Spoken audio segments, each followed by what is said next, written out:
Dans cette vidéo, on va voir la vérité qui se cache derrière la défaite de Cédric Doumbé hier face à Baki. Souvent au premier round. Baki, c'est de l'eau.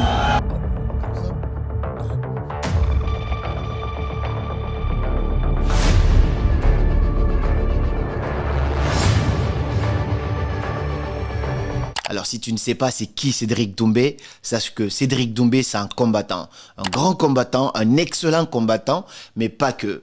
C'est aussi un grand fanfaron. Quelqu'un qui parle beaucoup avant même d'être sur le ring. Donc pour moi, au-delà d'être un combattant, c'est un influenceur, un comédien. Maintenant, qu'est-ce qui se passe réellement? Si tu n'es même pas au courant de ce qui se passe, et il y en a beaucoup quand même qui sont assez au courant, c'est que pendant des mois, plus de 7 mois, ce combat il est déjà organisé. Cédric Doumbé, trash talk, il parle, dit je vais mettre KO Baki, je vais l'éliminer, je vais le mettre au lit, amener un matelas avec vous, il amène des oreillers, ainsi de suite. Donc il trash talk beaucoup. Il a tellement fait de la com autour de ce combat que même des gens qui ne sont pas intéressés par le combat de base finissent par se demander mais qu'est-ce qui se passe? Mais qu'est-ce qui va se passer le 7 mars en fait?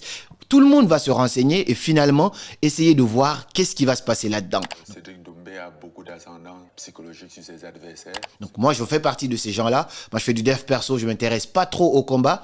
Mais tellement qu'il avait parlé, j'ai fait mes recherches bien avant le combat. Je lui dis, ah ouais, c'est lui, je me rappelle, il avait mis l'autre KO, il a amené un oreiller et finalement, il a gagné. Donc il a tellement trash-talké que ce combat a été tellement attendu parce qu'il a dit à tout le monde je vais le mettre KO. Donc même si le combat n'avait pas autant d'importance, ça prend beaucoup d'importance.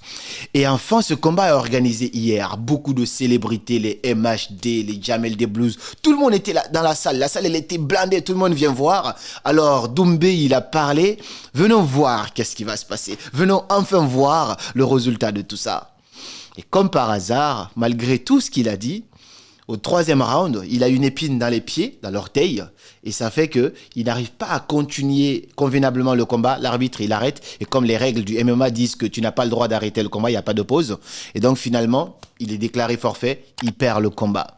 C'était un petit peu très dur comme décision, mais on aura quelque chose à dire d'ici la fin de cette petite vidéo par rapport à cela. Cédric Doumbé a donc perdu. La suite de ça, les gens se déchaînent contre lui sur les réseaux pour se moquer de lui. C'est pas de la haine, c'est plutôt de la moquerie parce que quand tu parles tellement à ce point, eh ben, tu te fais beaucoup d'amis mais aussi beaucoup d'ennemis. Il y a tellement d'attentes, tu as mis la barre tellement haute, même si tu as perdu de façon injuste, les gens ne voient plus cela. On voit uniquement le fait que tu as tellement parlé et que tu as raté. Cela me rappelle une anecdote de moi personnellement. Je suis coach en développement personnel, je fais beaucoup de conférences, des vidéos, mais à côté, de temps en temps, depuis tout petit, je joue à FIFA. De temps en temps, ça peut m'arriver. Quand je travaille tellement dur, j'ai envie de décharger un petit peu mon mental. C'est mon petit divertissement. Je bois pas, je fume pas. Je peux appeler quelques amis. Venez, on fait une soirée FIFA. Et donc, une fois, j'ai invité tous mes amis chez moi. On a fait soirée FIFA. On a joué toute la soirée. Dieu a fait que j'étais, bon, c'est pas pour me la péter comme Cédric Doumbé, j'étais meilleur que tout le monde ce jour-là. Donc, j'ai gagné. Chaque personne qui venait, mais je ne me contentais pas seulement de gagner. Je mettais de la sauce un peu sur le jeu. À chaque fois que quelqu'un venait, je faisais beaucoup de trash talk. Je disais, ah, mais il y a que des nuls ici. Pourquoi? Amenez-moi des vrais joueurs. J'en ai marre de gagner tout le temps. Je fermais les yeux. Parfois, je jouais avec une main pour énerver mes adversaires à chaque fois. Et à force de faire ça, j'ai mis tout le monde dans mon dos. Donc, face à n'importe qui, on supportait tout le monde sauf moi. Moi, je n'avais pas de supporter au final parce que j'ai trop parlé. Et à la fin, au dernier match, un match décisif, je jouais contre Denzel justement. Et finalement, il a marqué un but. Et jusqu'à la 90e minute, j'essayais d'égaliser. Et je suis arrivé, une fois, j'ai eu une occasion, j'ai dribblé le gardien pour marquer, impossible. Je sais pas, quelque chose s'est passé, j'ai encore fait la passe et j'ai pas marqué. Et après, l'arbitre, il a signalé la fin et j'étais perdant. Et là, voyez comment tout le monde se décharge contre moi parce que j'ai trop parlé. Quand tu parles trop, on n'a plus pitié de toi, donc tout le monde se retourne contre toi. Et c'est exactement ce qui s'est passé dans le cas de Cédric Doumbé hier. Parce qu'il a tellement parlé qu'il n'a pas droit à l'erreur. Même si c'est pas de sa faute, le fait que le combat a été arrêté, même si l'arbitre a été un peu trop dur, les gens ne voient pas ça. On voit simplement quelqu'un qui a trop parlé et qui a finalement perdu malgré tout le bruit qu'il y a autour. Voici la leçon que je retiens de tout ça, parce que moi, j'aime bien analyser les choses comme ça de fond et essayer de tirer ma petite conclusion. La première chose, c'est que moi, je ne vois pas Cédric Doumbé comme juste un combattant. Je le vois comme un influenceur, un créateur de contenu. Quand il fait du trash talk, ce n'est pas seulement parce qu'il est sûr de lui. Je vois que les gens aiment ça, donc j'en joue. J'en suis persuadé qu'au fond de lui, quand je regarde dans ses yeux, parfois je peux voir aussi que lui aussi, il n'est pas serein. Quand il dit « je vais le mettre KO », nanani nanana, ça c'est parce que c'est son arme de fabrique, c'est son business. Plus il parle, plus il attire de l'attention. Plus il attire de l'attention, plus il se fait des amis, mais aussi des ennemis. Et plus il y a cela, plus il attire aussi l'attention des sponsors, des marques. Ça fait qu'il va gagner plus d'argent. Donc bien avant le combat, c'est sûr et certain que Cédric Doumbé rentabilise déjà le combat. Parce qu'à force de faire des placements de produits, dans la plupart des vidéos de lui que j'ai vues, c'est un combattant, mais il a même une chaîne YouTube où il fait des placements de produits. Donc dans la plupart des vidéos, il fait des placements de produits parce qu'il attire l'attention, et quand il passe à la télé aussi, il parle, il se moque de ses adversaires, il dit je vais le mettre KO en 2 minutes, ça va pas aller plus d'un round, ainsi de suite. Tout ça, c'est fait exprès. Donc malheureusement, étant donné que lui, c'est sa marque de fabrique, bah, il peut pas jouer la carte de l'humilité. Parce qu'on dit, quand tu te rabaisses, quand tu restes calme, tu restes modeste, Dieu t'élève. Mais quand tu t'élèves toi-même, Dieu, il va te donner en fait une leçon en te rabaissant. Et c'est un petit peu ce qui s'est passé entre guillemets hier.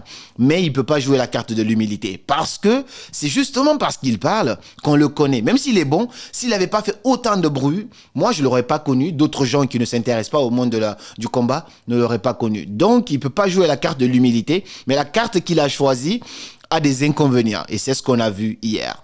Et la suite de ça, c'est quoi? C'est que quand tu parles trop, même si on est dans l'amusement, même si tu fais ça uniquement pour faire du buzz, ainsi de suite, parfois, Dieu va te corriger un petit peu quand même, parce que tu essaies de faire comprendre à tout le monde qui sont de la merde, tous tes adversaires, que c'est des merdes, que c'est toi le numéro uno. Mais Dieu, il a toujours son petit pouvoir, il est toujours plus puissant, et du coup, il te donne une petite gratinure, une épine dans les pieds, et finalement, tu perds le combat, et après, t'as pas grand chose à dire. Donc ça, c'est un peu le but du jeu. Moi, j'adore Doumbé, et voici juste mon analyse de tout ça.